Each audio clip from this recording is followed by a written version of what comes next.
Siemens analysis అనేది మగవారిలో చేయించుకునే ఒక ఇంపార్టెంట్ ఫర్టిలిటీ టెస్ట్.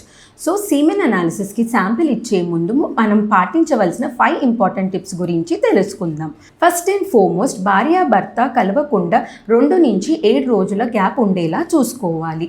ఎక్కువ గ్యాప్ ఉంటే మనకి స్పర్మ్స్, ఇమ్మొటైల్ స్పర్మ్, డెడ్ స్పర్మ్స్ కనిపిస్తాయి. అండ్ తక్కువ గ్యాప్ ఉంటే శాంపిల్ అనేది సరిపోదు. సెకండ్ పాయింట్ వచ్చేసి హాస్పిటల్లోనే శాంపిల్ ఇచ్చేలా చూసుకోవాలి. లేని పక్షాన హోమ్ శాంపిల్ అన్నప్పుడు మనం 15 నుంచి 30 మినిట్స్ లోపలే ల్యాబ్ని రీచ్ అయ్యేలాగా చూసుకోవాలి. అది ఎటువంటి హీట్కి ఎక్స్పోజ్ కాకుండా అండ్ పాకెట్లోనే పెట్టుకుని తీసుకుని రావాలి.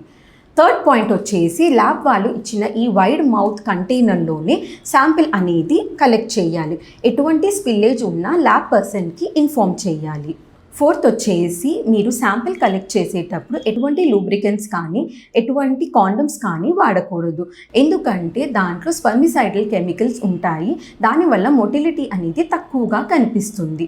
లాస్ట్ పాయింట్ వచ్చేసి మీకు ఎటువంటి హెల్త్ ఇష్యూస్ ఉన్నా, ఫీవర్ ఉన్నా, స్ట్రెస్ వల్ల నైట్ నిద్ర సరిగ్గా లేకున్నా మీ ఫర్టిలిటీ డాక్టర్ని అడిగి అదే రోజు శాంపిల్ ఇవ్వాలా లేకపోతే ఒక 2 రోజులు ఆగే శాంపిల్ ఇవ్వాలా లేదా అని తెలుసుకోండి. These are the 5 important tips you need to follow. Thank you.